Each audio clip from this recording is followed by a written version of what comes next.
I was like, oh wait, I have to start. Good afternoon, everyone. Thank you for joining us this afternoon. And in our scheduled presentation now is co-creating a socially distanced museum experience in a pandemic, virtual Caribbean ties, connected people then and now. This will be followed by a live Q&A session. Thank you, and let's begin.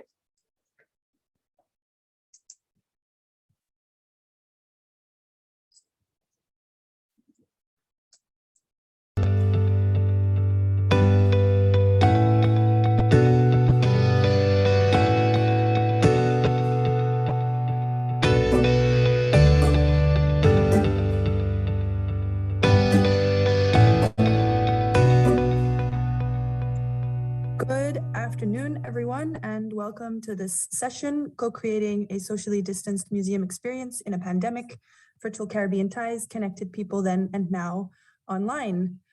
My name is Emma de Mooij, and I am the project coordinator for the Carib Trails project at the Royal Netherlands Institute of Southeast Asian and Caribbean Studies, or in short, KITLV. And in this session, I will present the Virtual Caribbean Ties project, after which I will go into discussion with Dr. Winston Phulgence, Dr. Jorge Ulloa, Kevin Farmer, Katarina Jacobson, Irvine Auguiste, and Ashleigh Morris, who are all here today with me. And I will introduce them all properly at the end of my talk. In the context of Nexus 1492, my colleague Tibisai Sankatsing Nava coordinated the co-creation of the international exhibition Caribbean Ties, Connected People Then and Now, which launched in the Caribbean in the summer of 2019. Now, after 2 years of seeing it successfully travel and be displayed and received throughout the Caribbean, we are working on the next project, which is to transform Caribbean Ties into an online platform and expand upon it. And today I will be using this time to talk about this project and how it started and how it has developed over the last year and a half to what it is today. So I think many people are familiar with Caribbean Ties, but for those who are not, Caribbean Ties, Connected People Then and Now is an international exhibition that reflects the complex diversity that existed in the Caribbean archipelago before 1492. This cultural diversity remains a vibrant reality today.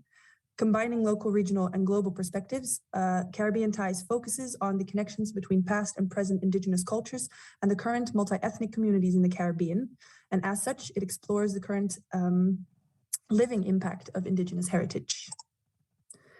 The exhibition was developed through international collaboration and a co-creation process with over 20 partners across the Caribbean and Europe. It was launched in 11 Caribbean countries and the Netherlands in the summer of 2019, and it has since traveled to several other Caribbean countries. The map here shows you just where it's been up until now, including Dominican Republic, St. Eustatius, Dominica, Grenada, Haiti, Guadeloupe, Aruba, Cuba, Puerto Rico, Barbados, Suriname, Martinique, and Saba. And it was most recently also opened on St. Lucia in the Old Anglican Annex, thanks to the efforts of Dr. Winston Phulgence and his team. And as I said, Dr. Phulgence is with us today. So we'll talk a little bit about how the exhibit was received on St. Lucia and what his experiences were later on. Furthermore, there are plans for the exhibition to travel to Antigua, Jamaica, and Trinidad and Tobago in the coming year. And as you can see from the colors, the exhibit is available in 6 different languages, including French, Spanish, Papiamentu, Guadeloupean Creole, English, and Dutch. So on to Virtual Caribbean Ties. The idea for the project has been brewing for several years now already. And in fact, the original idea was to disclose in an online museum setting the enormous amount of archaeological research that has been done in the Caribbean over the past 30 years by the Caribbean Research Group out of Leiden University under the guidance of Professor Corinne Hoffman, together with Caribbean partners. And this online museum would become a way to share with the world and with Caribbean communities especially a unique insight into all of this archaeological material that is stored in depots around the Caribbean and to disclose information about archaeological sites, but also all the types of research that are included in archaeological studies. All of this would be put in an online museum that was easily accessible, easy to understand, and most importantly, easy to contribute to as a visitor. With the start of the pandemic, however, in March 2020, we of course saw that museums and cultural institutions had to close their doors. Suddenly, the need to connect through online environments became much more urgent, and so we started developing this online museum. We jumped into this project immediately and enthusiastically and contacted a startup web developer to help us build this online museum.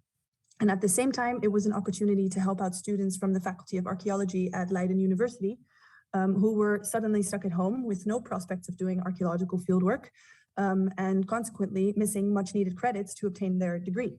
So we quickly set up a virtual museum internship and recruited students to help us write texts about artifacts that would eventually be posted in the online museum. And up to date, we've done a full year of working with over 20 students who have contributed some really great texts. And we are happy to say that this internship also taught them the importance of communicating with general public audiences about academic research, and that really is a core point of what makes academic research valuable. So up until now, this is the team that we have been working with to develop and launch the platform. And going forward with this presentation, if I say we, this is who I mean. And as you can see, some of them will also be joining our panel discussion later.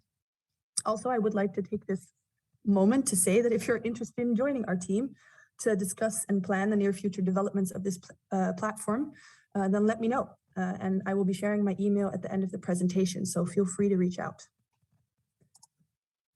So here you see how the development of the online museum progressed. And as you can see, we had the original idea of an online Caribbean museum. We contacted a web developer to help us build it and recruited archaeology students to help us write museum texts. And within a couple of weeks, the first concept was ready. The thing that we were still struggling with a bit was the main narrative that was going to connect all of this information that we wanted to present. So we called a meeting with our team and our colleagues in the Caribbean who had worked also with Caribbean ties while showing them the first concept of this online museum, we realized that in fact, we already had a really great narrative, and it was one that was connecting very well with the audience that we were trying to target with this online museum. And so we went back to the drawing board and changed our focus to Caribbean ties. We realized that exactly the archaeological and heritage research that we wanted to share in this online format, specifically to make it available to Caribbean communities and audiences that had been and continue to be a part of the research, was actually the underlying scientific research that forms the backbone of the Caribbean Ties exhibit. And this online museum would be the perfect opportunity to expand on this scientific research and share much, much more of it, because as you can imagine, what is presented in the physical exhibits really is only the tip of the iceberg.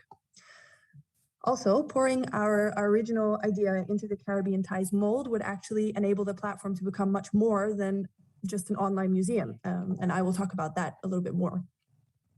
So between showing the first concept of the website as virtual Caribbean Ties, and now we've had more discussions with our team, and many have, like I said, kindly agreed to join me today for the panel discussion.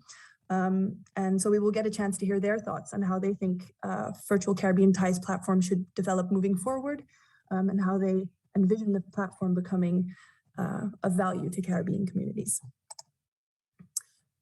So virtual Caribbean Ties, the website is divided into 4 main sections, including the Caribbean Ties exhibit, Caribbean Ties in the islands, archaeological excavations in the Caribbean, and objects in Caribbean and global collections. And it is important to mention here that all of the information is currently presented in English, but we are planning to have everything translated to the 6 languages that the original Caribbean Ties exhibition is available in.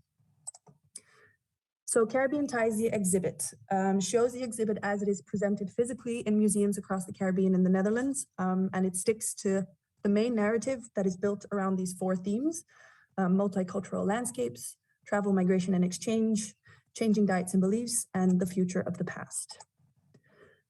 The section Caribbean Ties in the Islands shows all of the local adaptations of Caribbean Ties at the different locations where it has been displayed. So here, for example, is what the page for Dominica would look like. The exhibition was hosted at the Kalinago Barana Aute in the Kalinago territory, and it opened on the 11th of May, 2019. And so the page shows pictures of the opening of the exhibit, what the exhibit looked like, and it displays the local introduction to the exhibition. So we present this for all of the islands that Caribbean Ties has been to. The section Archaeological Excavations in the Caribbean delves more specifically into archaeological fieldwork that has been done throughout the islands, and it shows information about specific sites, but also connects to artifacts that have been found there, and further multidisciplinary research that connects to the archaeological site. So you can see that the archaeological excavations are shown individually, but of course it is mentioned on which island it took place and when the excavations took place. Then the section Objects in Caribbean and Global Collections shows, on the one hand, objects that have been excavated and studied and are now stored in depots across the region. And here you see on the left-hand side some 3D images of pre-colonial indigenous pottery from different archaeological sites in the Caribbean. And the website can include sort of individual entries of artifacts, but if they originally come from archaeological sites for which we also show information on the website, then those artifacts will be interlinked with the sites that they come out of. So in this way, it really will provide an opportunity for the visitor to immerse themselves in the archaeological research. This section of the website will also focus on Caribbean objects found in global collections. And the map on the right shows you an example of how that would be presented for Europe. And this is actually a screenshot of an interactive map that is available on the Nexus 1492 website. And it is based on research and data collected by Dr. Mariana de Campos Francoso, who is a Brazilian museologist and did this research in context of the Nexus 1492 project. And this is only a start. I mean, there are countless ways in which we can elaborate on this kind of research through the platform. And we are very open to collaborate with whoever is interested to expand on this. And that brings me to my next point, because as I said at the beginning, one of the most important aspects of Virtual Caribbean Ties is that it is a platform that is easily accessible and easy to contribute to by anyone. And we envision that the platform becomes a space where people can connect with each other about Caribbean history and heritage. And we would like it to become a dynamic and ever-growing sort of catalog that shows Caribbean history and heritage in the broadest sense, with input that is coming directly from the communities. And that is also what the graphic on the screen here is trying to bring across. We have added a pilot function to the website to see how receiving input from visitors would work. So you can find links to Google Forms where you can add information about objects or archaeological sites that you know of and send it to us. And it will then be reviewed by the group of heritage and archaeology professionals that we have in our team. And after it has been reviewed, it will be posted online. And we really hope that people visiting the website become inspired by what they see and learn and find topics that they can contribute to, be it to elaborate on something that is already there or to include something that is still missing. We also would like this platform to become a space that is of value to educators and education professionals. In context of Nexus 1492, some really great educational tools have been developed, and this is shared on the website, but it is definitely something that we can and want to expand upon. And we'll also be talking about this in the panel discussion later. Now, as a final note, I would like to say that this presentation marks the official launch of the website. Virtual Caribbean Ties is now live. And I invite you to scan the QR code or type in the URL on the screen and have a look at the website. And I'm very keen to learn what you think and hear your suggestions about how we can continue to improve and build upon this platform. And I would also like to reiterate again that we're very open to collaboration. So if any of you have become inspired and wants to contribute, be it with a text about something from your heritage that you're passionate about, or if you have ideas about projects that we can collaborate on, I invite you to send an email to the address on the screen. And I would be very happy to discuss ideas with you and put you in contact with our team. And also, again, if you'd like to join our team, please let me know. I would also like to say that we are intending to transfer the hosting of this platform and its organization over to an institute in the Caribbean. And we have already spoken about the possibilities with different partners, but are of course open to ideas and to talk with all interested parties. If you are interested and would like to know more about this, then I invite you to reach out to me and I can provide you with all of the relevant information. Finally, I would like to say a big thank you to the team and everyone who has been involved with the project so far, especially to the Carib Trails project for making the start of this platform possible. And I would like to thank MAC and the organization of this conference for allowing me the space and time to present this project to you all. So this concludes the first part of this session, and I would now like to continue with the panel discussion. You can see that the group that I've invited is quite large, so I will introduce them now, and then we can get right into the discussion about how the virtual Caribbean Ties platform can become of value to the Caribbean and its communities. And I would like to just say that although not the whole team is here for the panel discussion today, they have been instrumental in preparing this session. So I thank them all for that. So without further ado, Dr. Winston Phulgence is the Administrative Dean of Academic Programs at the Sir Arthur Lewis Community College and is the President of the St. Lucia Archaeological and Historical Society. Katarina Jacobson is a familiar face at MAC. She is an archaeologist and collections manager at the Musée Edgar Clerc in Guadeloupe. And she's also a PhD candidate at Leiden University and affiliated to the Carib Trails project at KITLV. Irvine Auguiste is former chief of the Kalinago territory in Dominica and one of our partners in Caribbean Ties. Ashleigh Morris is Heritage Preservation and Research Officer at the National Trust of Trinidad and Tobago. And Ash is also a PhD candidate at Leiden University and affiliated to the Carib Trails project at KITLV. Dr. Jorge Ulloa is a research professor in the area of social sciences and humanities at the Instituto Tecnológico de Santo Domingo and a senior researcher in the Carib Trails project at KITLV. And then last but certainly not least, Mr. Kevin Farmer, who is Deputy Director at Barbados Museum and Historical Society. So let's get started with the discussion. Katarina, I wanted to start with you. You were one of the first partners in Caribbean Ties that took charge of the installment and the opening event of the exhibition in 2019. And I just wanted to hear a little bit about your experiences working on this multinational exhibit and how it was to collaborate in such a project that launched simultaneously in so many different countries. Okay, for me, yes, I had the chance to be there since the beginning, since the design of the exhibition, the content of the text, the structure, the translation, the organization in general. And this experience was really valuable for me. I learned how to design an exhibition from A to Z, especially taking into account the Caribbean perspective in our similarities and differences. The constraint of time, means of transport, and availability of partner allowed me to acquire an exceptional museum experience that is not given to everyone. So for me, this experience was really great. Then managing the freight, transport, and setup was a first for me and allowed me to really learn new skills. And coming from this, because I'm an archaeologist, but I'm working in a museum, then for me, I had those two, my two passions together was really interesting.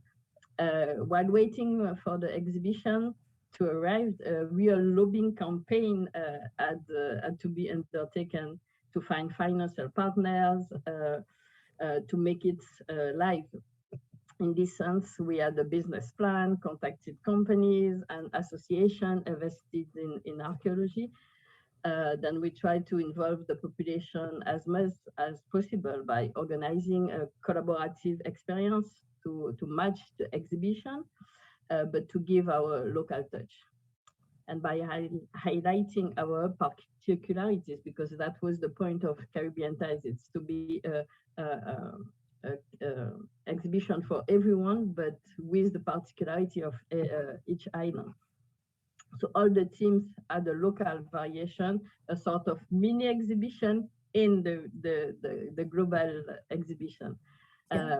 About the simultaneous collaboration, it was quite exceptional and exciting to work together. Because when we could see all the opening arriving, it was my own opening every time. It was really exciting. Then and working together allow us to create a professional network that we will keep.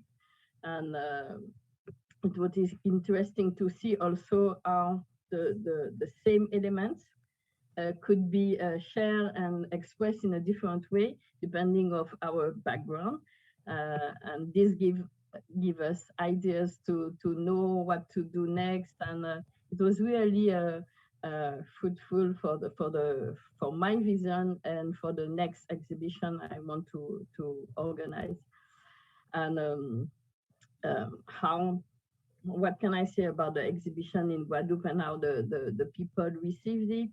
I can say that I was really surprised because the reaction was really unexpected. I thought that people would, just come to the exhibition, but they really were impressed to see that we were in a kind of general, because, we are French and sometimes we are often not in the big Caribbean project, and to see that we were part of it and the same level was really, I think, for the people were really something good, and they really appreciate this link, and the fact that there was always the link between the past and the present make the exhibition really for everyone. You could just come, and if you want, you could read you can, because it's still there. You can read the panels. If you don't want, you can just look at the picture or do more, look at the object. It's really for everyone, and we make these things that people are less afraid of a museum, of those kind of knowledge with this exhibition, and I really like this. Finally, as we offered to initiate the mobility of the exhibition, we were surprised to see that many organizations wanted to receive it. And with this, before the COVID, we had, I think, the exhibition had to go to 32 places in Guadeloupe, in City Hall, in high school, in other museum, in Fort, in the building. Then it was really nice, and the schedule was really tiny. But everyone were happy, and the idea was like they will receive the exhibition, we'll have everything, and we gave them some small object from their city, and because of this, there was this link always, and I think people really engage with this. And for me, it was really a good experience. Yeah, that's wonderful. Thanks for sharing. I think exactly what you said, you being involved from the beginning all the way to the end, and now managing sort of, all of the next installments of Caribbean Ties in Guadeloupe really shows the amount of work that has gone into this exhibition. But also wonderful to see that every time it moves to a different location, something new is added, which makes it very dynamic. And even after 2 years of its first launch, it's still growing, which of course was one of the initial intentions also of the Caribbean Ties exhibit. And that actually brings me to my next question, which I wanted to ask Dr. Phulgence, because you and your team most recently opened Caribbean Ties on St. Lucia. And I was wondering what your experience were with that. Can you tell us a little bit about how it was received? It was quite well received. We closed about, we had an extension of an extra week because of high demand. We were able to run this exhibition, and well, initially when we started, I didn't think it was going to happen. One of our issues was, well, COVID. Everybody has to live with COVID. And we got this exhibition here in January, in the middle of COVID lockdown and so on. So we had no idea what was going to happen. We were worried that we would not be able to put it on because of COVID protocols and so on.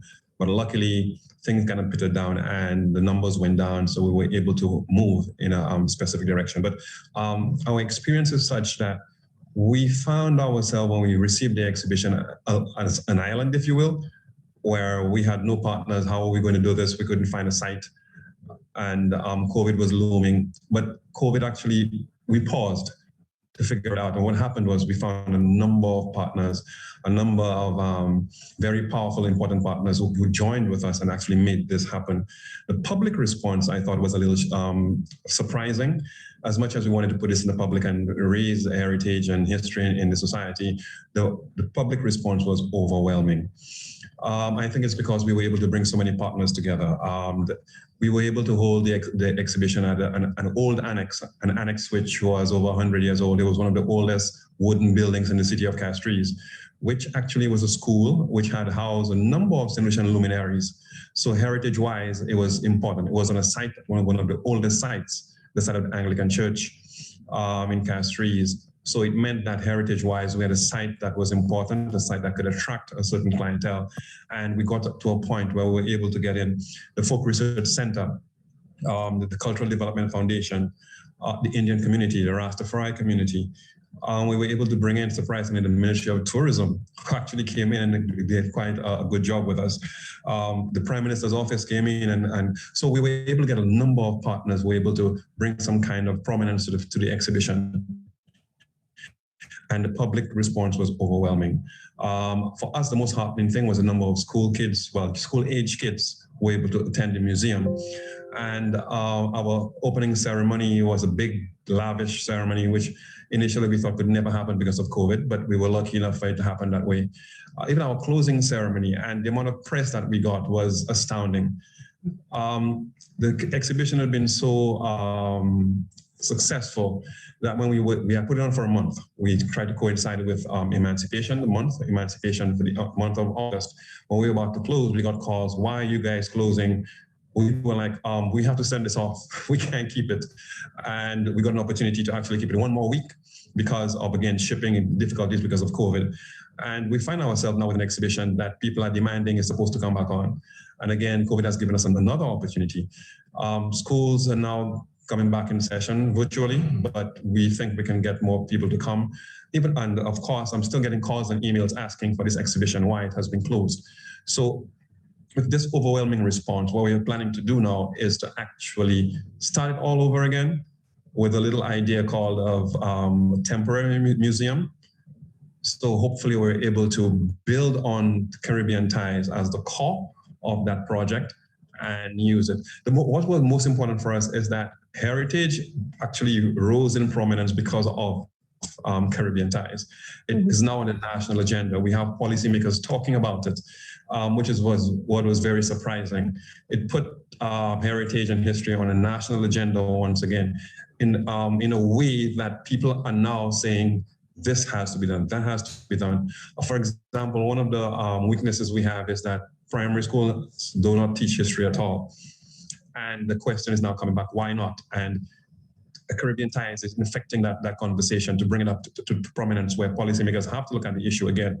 So the response in general was very, very overwhelming, and the demand is there, and we are going to have to do something around Caribbean ties again to make sure that we use the platform that it has actually given us.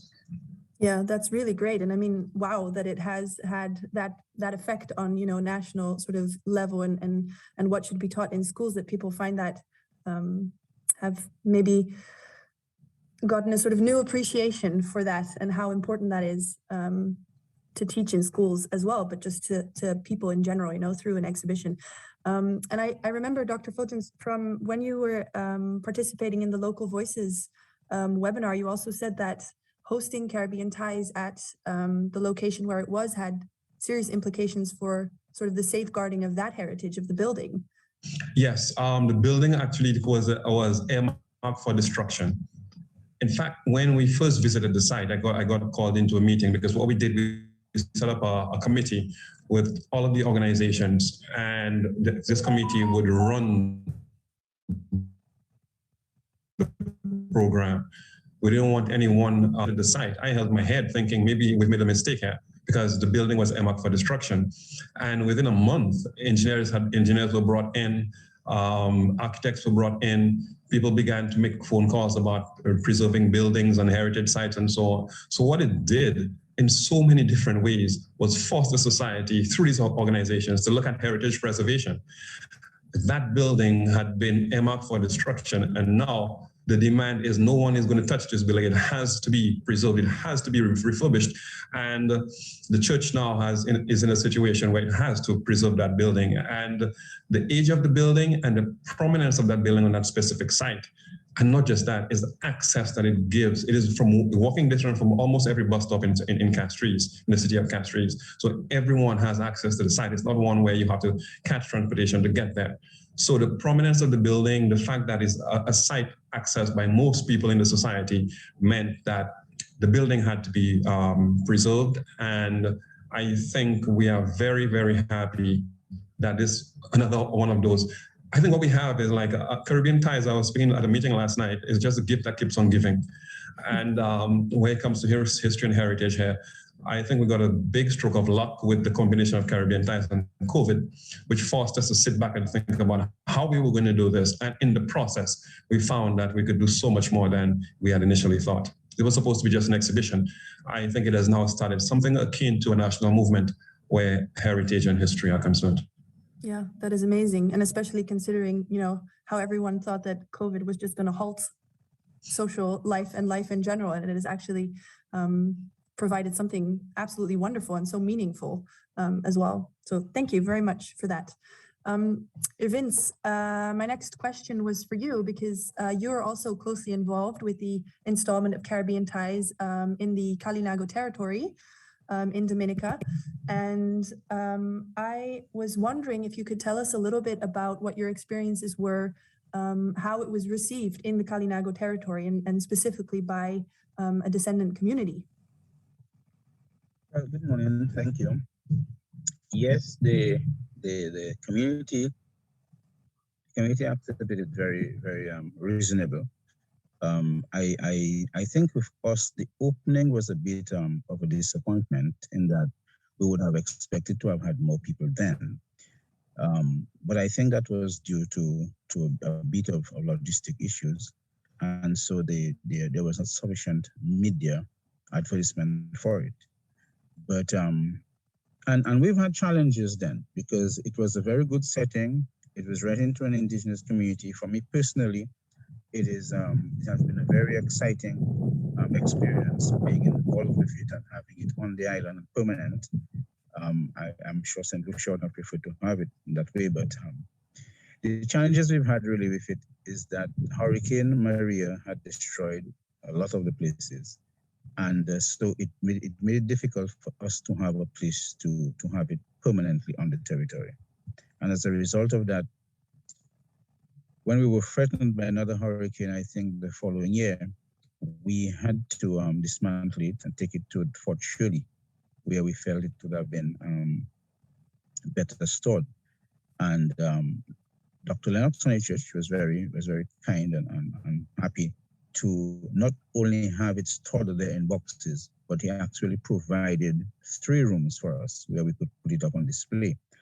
So presently it is not with us on the Kalinago territory. I'm sort of happy in a way, in the sense that it is functional at the Carib National Park, and it is opened from Monday to Friday. So anybody and visitors coming to Dominica or on the island, they can still have an opportunity to see it. It's a little bit unfortunate in the sense that I would have preferred a lot of the more indigenous communities, children to visit, but then COVID came in with us very strong too. And as a matter of fact, even presently, we have our numbers going up, and we have not been able to organize that type of movement for persons to visit even from the territory. However, I am happy to know that we are going to have it online, because a lot of persons will then be able to access it, and it gives a whole opening for many people. So it is going to be left with us here to promote the fact to the children and to many people, and using the radio and other media to say that this exhibition is now going to be online and that persons can see it. But in a nutshell, as an indigenous person, it is a different type of exhibition. It is a different type of museum, because it gives us that we say the future being the past being the future, in that museums, we've known museums to teach these people work, this is how they live. But this exhibition, this online museum will say, this is how they live, but they are still living. And that is what is different from just a museum to what we are doing now. And I really want to say that I'm happy to be part of that. And say congratulations to all those who have been involved. It has given us an opportunity to build up new partnerships, new working relationships, and I know that is one way of saying looking at the future of the past. So that fits in very, very well, and we're happy to be part of it. Absolutely, that's wonderful. Thank you for sharing that. And I can imagine, it's difficult to get the word out maybe for such an event, but it's wonderful that even if it goes to a different location, then more people get to see it. And now, as you say, we're going to be connecting on this online platform. So hopefully the reach of Caribbean Ties is going to be growing much more. And actually, sorry, yes, go ahead.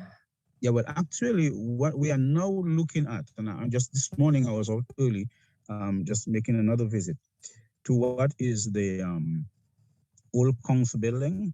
It was devastated by the hurricane a little bit, but we are looking at it as a possible place that we can renovate and have the exhibition there permanently on the territory. Wonderful. That's great news. That's really great news.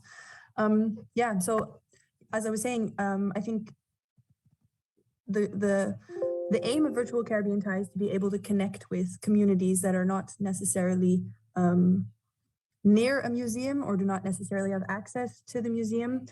Brings me to my next question that I wanted to ask Dr. Jorge Ulloa, who is here with us today as well, because I was wondering what your take is, and how do you envision that a platform like Virtual Caribbean Ties can, what kind of impact can it have to sort of foster the connection between communities about their history and heritage, and also about the sharing of knowledge and cultural heritage? So what do you think are the potentials for this platform, is my question. Thank you for the question. Really is an important question. I think the Caribbean Ties is, well, in the past, the colonialists create like a fragmented idea about the Caribbean, Basically, the people consider the Caribbean divided in many geopolitical regions, like Dutch Caribbean, French Caribbean, Spanish Caribbean, English Caribbean. I think that this platform is afford to really to shoot this idea. It's a contribution to share knowledge, to share a vision of different communities and different academic, also academic community and also local communities. Also I think the dynamic character of the platform, is really important issue in that aspect, because the dynamic character provide, the idea you can contribute with these connections. It's not a top to bottom, it's the bottom to top, in my opinion. It's a form to create this kind of new ties for the new form, like a new tools, or with the new, using the new tools to provide this kind of connection. I think also it's important aspect, because if you consider in many regions of the Caribbean, in many islands, some people, to access his home heritage, he need to go to the far museum, or because in sometimes or in some island, the museum is in centralized places, like as important villages or important cities. And this is a form to the people have an access of what happened in my community, or what happened in another community of my country, at the same time what happened, or how is the heritage in another island. I think this is a form to break this kind of division, a formal division of the Caribbean, and also to provide more archipelagic or general idea of the Caribbean, like a big region, and how many things we are connect us, and how many things is really diverse in our archipelago. Another important issue I saw in that case is the platform is really a new tools, because a new tools to provide this kind of thing. But one of the things of this kind of exhibition, like Caribbean Tie have, is a permanence in the future. I think the platform is a form to create this permanence initiative, because Caribbean Tie was created with that idea. But Well, this is really, a few moments. I could be, have a repercussion in many islands, but the platform, in my opinion, is a form of continuation of this initiative. It's a form, to a permanent continuation of this initiative. This is really important, in my opinion. This is one of the most important issues of this platform. A form to create a new co-creation with the communities, academic community, but most important between the local communities, and also a continuation of this initiative. And finally, I want to say, in my opinion, could be the platform is a project, a new vision, a different vision, a not traditional vision of the Caribbean culture. Because it's a form could be to create a valorization of the popular culture in the island, the local culture in the island, the regional culture in the island. As a new form, or as a form to incorporation a local voice to the recognition and valorization of the heritage in the global world. Absolutely, absolutely. That's exactly. I mean, you've been involved, of course, already at an earlier stage in this transforming Caribbean ties to this online sort of environment, and I think that's exactly one of the things that formed the core of the objectives that we had in mind when we created this or started to build this platform. Something that could live without, that could continue growing with input from whoever, really. I think this is really one of the most important issues, because, well, like I said before, in many islands could be you have initiative of this kind of, but this is a form to link this, to connect this different initiative about that. Also, right. The most important issue is the continuation. It's not stop. It's a continuation, because Caribbean Tie, in that case, the platform is Caribbean Tie was a moment. It's not only, opening. It's a continuation. It's something in progress. It's growing more and more and more. This is my opinion. Yeah, absolutely. Yeah, thank you for that. And moving on from just linking communities in the Caribbean and trying to facilitate maybe a platform where people can connect within the Caribbean. My next question is for Kevin Farmer, and is about how can this platform maybe become a tool with which we can create awareness about Caribbean objects in global collections, and how can we use this to build upon sort of that little, what I showed in my presentation, which is that interactive map. How can we build upon that? So I was wondering what your opinion is about that. Thanks for the question, Emma. I think it's a wide-ranging one. I think it's one that both allows for local and global input, not just from academics, but also from citizens. We know that, I'll use an example from Winston. Caribbean ties in St. Lucia spur the moment. Now, it could be that someone is digging in their backyard to grow some gardens during this time of COVID, and they come across an object of interest. They would call up their local museum, who might come out, and then let's say it's a Amerindian artifact. It gets cataloged, it's stored as it should be, but now we have an online resource by which we can take that catalog information, put it online, perhaps note for those people now who come to visit that there's a new object in a place that you don't normally associate with having any connection to that Amerindian past. And I think that's one way locally, almost like a type of citizen type activity, we can actually begin to populate the site and see what's there. Now, on the academic side, it could be that a group of researchers, some of them being citizens as well, and academic researchers working in collections in and outside of the region, begin to comb through their catalog, their collection, to see what's there. It might have been something that had been miscatalogued 50, 100, 150 years ago, that given a new fresh pair of eyes and the resource of Caribbean ties, if the particular collector and or institute didn't know, could actually put it online through Caribbean ties and ask, what is this?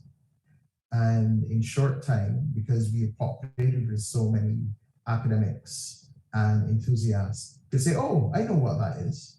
I know where it came from, because there might be some information collected from Barbados, collected from St. Lucia or Trinidad. And perhaps when you see it, you can further pinpoint. So what it provides is a conduit through which information is processed. It's uploaded. People learn more things about where collections are outside of their host country, but also internally learn where there are new finds or where there are new sites or new objects can be located during normal everyday activity, but providing the platform where all that information is shared. And that's a third critical pillar. It's about accessibility and sharing of information on a pan-Caribbean platform, which, as you said, will now be translated into 6 different languages, which means that language now isn't the barrier that it normally is. And I think that's critically important for us to understand that we inhabit a space where I'm reading people's inhabited that space and moved from island to island using the Caribbean Sea as a highway. It wasn't a barrier. It was simply a means to get to another space. And I think the platform allows us to democratize information, democratize access, and also build on accessibility, and allows people in institutions in a way to begin to decolonize their exhibitions, to speak to a part of our past that we don't always want to have a chat about. And I think that's critically important. Absolutely. Absolutely. I agree with you there. And I think actually what you said about accessibility and language never, or not having to be a barrier in this sense anymore. I'm also on a very maybe technical level, and you as I mean, you're deputy director of a museum, so you obviously have experience in the museum world. You know, what do you think on a technical level, how a platform like this can, what it can mean for what we learn about how to make things more accessible? So I don't know if I'm framing this question correctly. What do you think would be a sort of technological advancement almost of the platform to enhance that accessibility even more than just simply having visitors come to the site and then maybe seeing something or not seeing something, and sharing that through this, you know, this online platform? I think it'd be nice if the site were to develop some type of app or widget that allows you to geotag an object out in the field that really grows that citizenship engagement.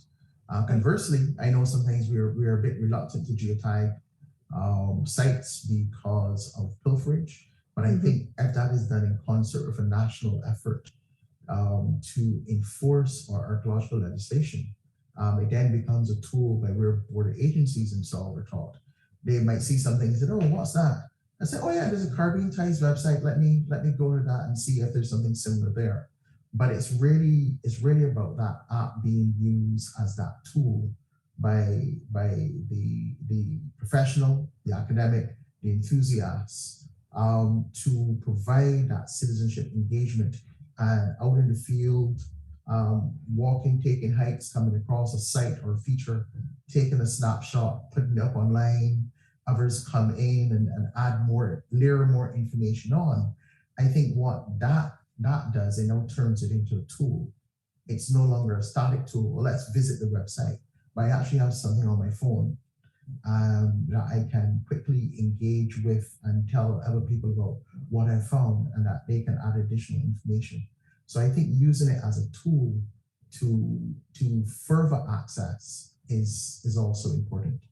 And I think extremely critical, especially given the amount of development that's ongoing in our islands and countries in the region, even during times of COVID, as we're experiencing now. There's still a lot of development going on, and that type of tool becomes necessary for accessing information and education. So it hits those 3 pillars where it's extremely critically important at this juncture. So I would like, out of this, hint, an app coming out for the website that allows you to geotag and reference. I think that would be brilliant. Yeah, that would be amazing. Thank you very much for sharing that. And actually, what you were saying ties into actually what I wanted to ask Ashleigh Morris, who is here with us, and he works at the National Trust of Trinidad and Tobago. And Kevin was already sort of alluding to this in his answer, but I wanted to hear from you what you think the role of local heritage and cultural institutions can and maybe should be when it comes to connecting virtual Caribbean ties and its educational content, but also just its content to communities. What do you see would be their role in that? Hi, thank you, Emma, for your presentation. I can't really contain my excitement about this initiative because I'm so happy that something like this is finally happening. Essentially, local heritage and cultural institutions such as national trusts are often a vital source of information on local tangible heritage. For example, a Google search for most Trinidad and Tobago heritage sites would hit our site, the National Trust of Trinidad and Tobago, and the webpage may often be the only open access online information available. I mean, this is maybe different in other islands that have been working with heritage and have an established heritage infrastructure for a long time. But oftentimes at the National Trust of Trinidad and Tobago, we find that we may even be the only source of information on certain lesser known sites or artifacts or places of memory. So, however, there is sometimes a gap in the information we present on local indigenous and archaeological heritage. We've noticed that. We understand where most of our sites are, and generally the history and the types of artifacts associated with these sites, but there is often a lack of professional interpretation and graphical content like images and so forth that actually bring home that point that this is something from Trinidad and this is some information about it. We kind of lack that when it comes to the archaeological sphere. We know that it's readily available in academic texts and so forth, but for at the community level and so we say publicly accessible information, it is sometimes lacking. As a heritage preservation professional at the Trust, I routinely respond to queries about archaeological heritage from education administrators and teachers and others in the education sector. And I think virtual Caribbean ties will help me fill this gap that I previously explained. As a professionally curated resource for Caribbean archaeological heritage, and a forum where teachers and students can experience the heritage of their original neighbors. So you know that mixing of information, conferring with other people in the same circumstance on different islands. I think that's very important. And I think the circumstances of the past 2 years especially have created a real need for online educational content on local regional themes. So this platform comes at the right time. It also will be a great teaser for the physical exhibition when it comes to Trinidad. We hope to have it very soon. The pandemic, just as we were bringing it from Barbados, Kevin, you would notice, just as we were going to do that exchange of the exhibit, the pandemic hit, so we weren't able to do it because there was no way that we could have an exhibit like this with the people, and give it the importance that we wanted to at that particular time. So I think that this virtual ties, because we're still in the pandemic, this project comes at the right time. And I can say that I've been eagerly, as I said in the beginning, I've been eagerly anticipating this launch, and it came as a great surprise that this forum is actually the launch of the virtual Caribbean ties. And I'm assure you that I'll be using it regularly in my work, and I'm sure my colleagues all over the region, in Guyana, Barbados, all over, will be using this resource to relay this information about specifically archaeological heritage, which I think is missing generally from the curricula at the primary and secondary school level, and this is important in an effort to decolonize some of the education, the educational institution in the Caribbean. Yeah, absolutely. Thank you. Thank you for that. I think. I want to say something about that. Yes, of course. Yes. No, please. I think, in my opinion, the platform, the new virtual Caribbean ties, is a kind of, in my opinion, I saw like a transition between the exhibition to tools, to really tools to create something new, because Caribbean Tie was at the beginning, the idea was really, an exhibition, important, but now we are assist to the transition of this idea of exhibition to the transformation of the tools of connections between communities, between research, between academic. Also, like the professor Kevin say, this is a kind of democratization of the knowledge, especially because many of the heritage of archaeological and another aspect is outside to the Caribbean. And the platform have a link, could be to know more about that, the presence of this heritage outside to the Caribbean. Another important aspect I saw in that case is in the region, in one region, like the Caribbean, it is impossible to understand really the history and the culture of what locality or one region if you don't really understand what happened around you in another island, in another context of another island. I think the platform is important idea, so it's more in that sense, it's more a way to go deep in that sense.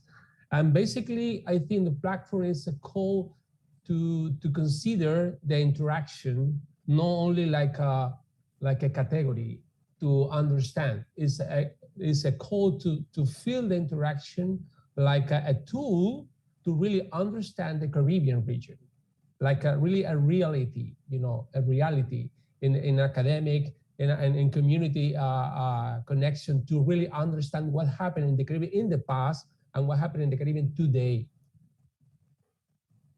Yep, absolutely. Absolutely. I agree with you. And I think I've been seeing Kevin and Ash and Dr. Winston Phulgence nodding their heads as you were speaking. So I think that a lot of people would agree with you when you say that. Emma? Yes. Yeah, if I could just add something too. Of course. I believe one of the things it does for us from an indigenous position is that it gives us proof too of occupation of the indigenous peoples of the Caribbean. And before that, we would not have that kind of evidence. But archaeology and Caribbean tides brings that to the front. And it also creates that connection of indigenous communities with other indigenous communities.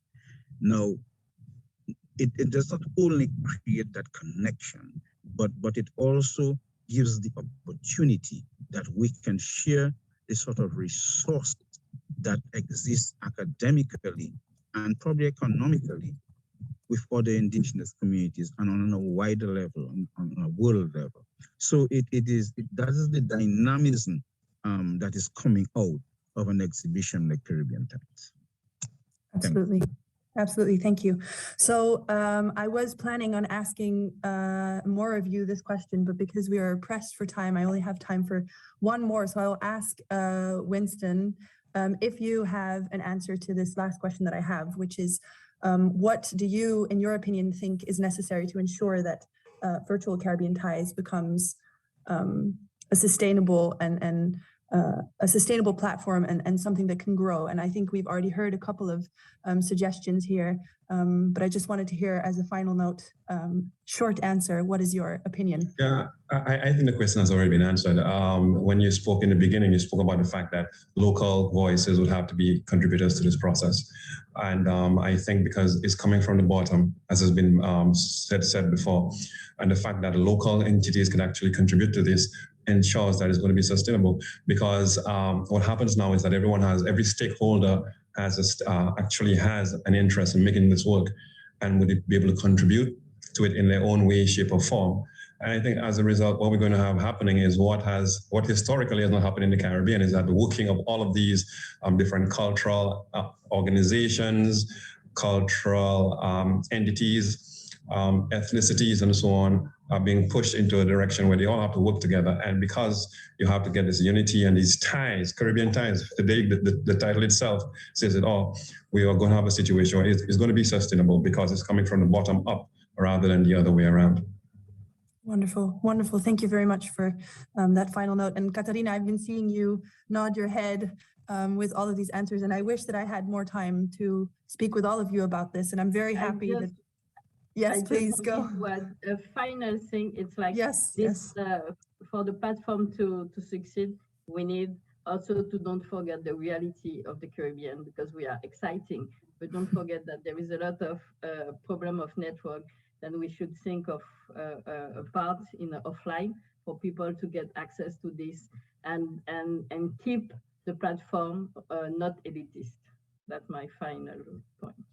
Yeah, thank you very much. I agree with you on that point. So I would like to thank you all very much. First and foremost for being here with me today and having this conversation. And I think, you know, I could go on for another couple of hours asking you all questions about this. And I'm very, very happy that you all are part of the team that has been working on virtual Caribbean ties and will do so in the future. And I thank you all very much for all of your input today. And with that, I would like to open the floor to questions from the audience.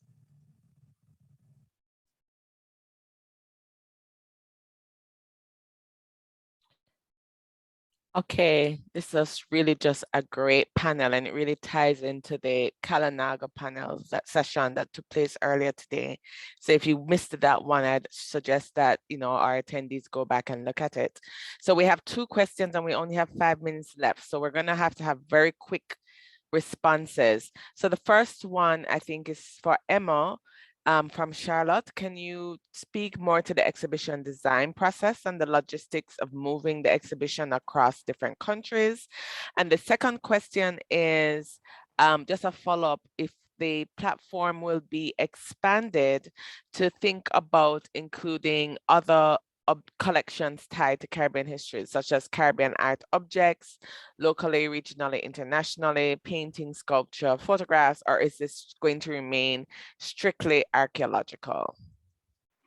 All right, thank you very much for the question. The first question about the logistics and the development. So Caribbean Ties, the exhibit itself was co-developed with many partners across the Caribbean previous to its launch in 2019. And that was coordinated by my colleague Tibisai Sankatsing Nava.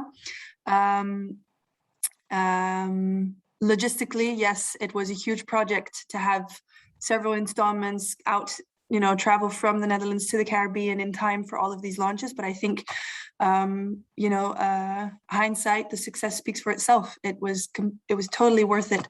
It was a huge project, but it worked and it was successful. And I think that's the great thing about it.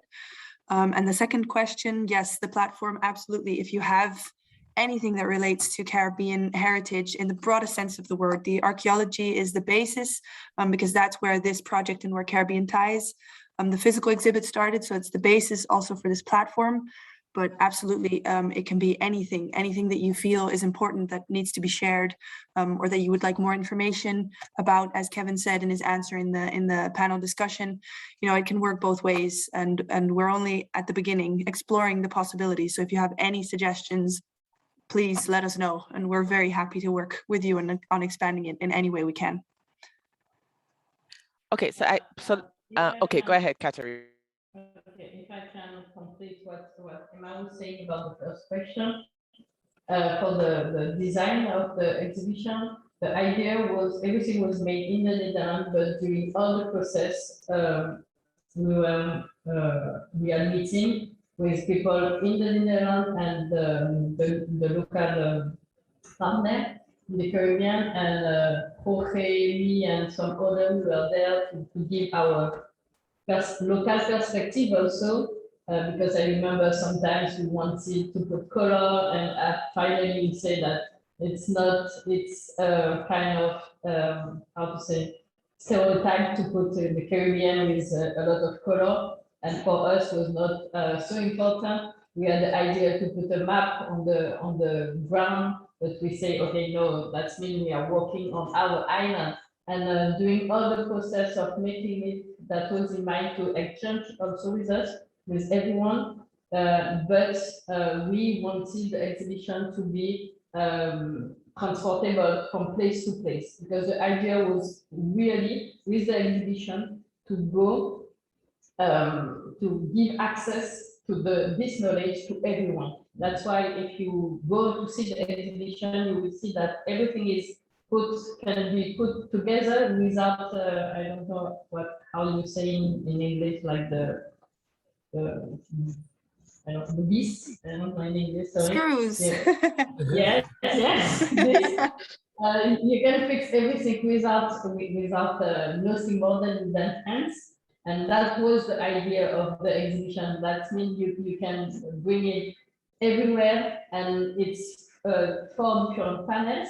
Like this, if you have a big place, you can put everything. If you don't have space, we try to think of it like with the reality of the Caribbean. You have space, you can put everything, you cannot. And the design was made for everyone. If you have time, you can make everything. If you don't have time, or if you don't want, you can just look at the picture. You can have, we put some short sentence about, do you know?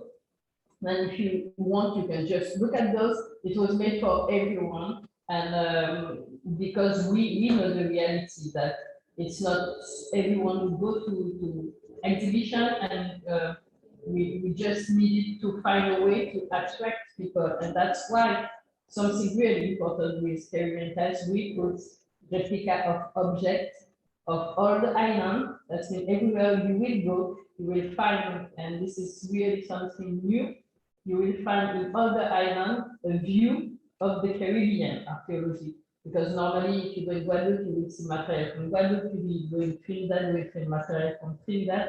But with Caribbean Tiles, you can have an overview of our collection in the Caribbean. That was really important, and you can touch the objects. Normally, if you go in a museum, you don't touch. And with this, you can touch everything. And and because we were always thinking of how to attract people who don't go to museum, people who don't have interaction with this knowledge, how to reach them. That stay all the time in the mind of the conceptualization of the exhibition.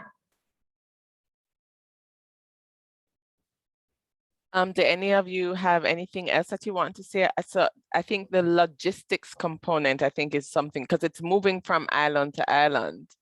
And what for you have been some of the issues navigating that institutionally in terms of getting it mounted? And then if we can just touch back on the question about expanding the platform, because it overlaps with Kevin's perspective on the fact that it should be a kind of more mobile application, similar to what was being discussed with Arches when the OAS was trying to have it as a component of the training in the region. Could be Emma. You can, well, behind the well, could be a Katarina say. When I talk about a traveling exhibition, also in the conceptualization at the beginning of the exhibition, we have many meetings. We have many discussions about that. You know, how really to give a imagine of diversity of the Caribbean, not homogeneous Caribbean. You know, and also at the same time the networks between the Caribbean islands and between the Caribbean culture. This is what was the main concept we discussed at the beginning, and also. The idea was to create an exhibition, you know, in consult with the local communities, and the local communities really see his own heritage in that exhibition per island. And now the Caribbean Tide, the platform is, in my opinion, is a form to cross, you know, different local visions with using the kind of technique elements or the kind of technique tools, you know.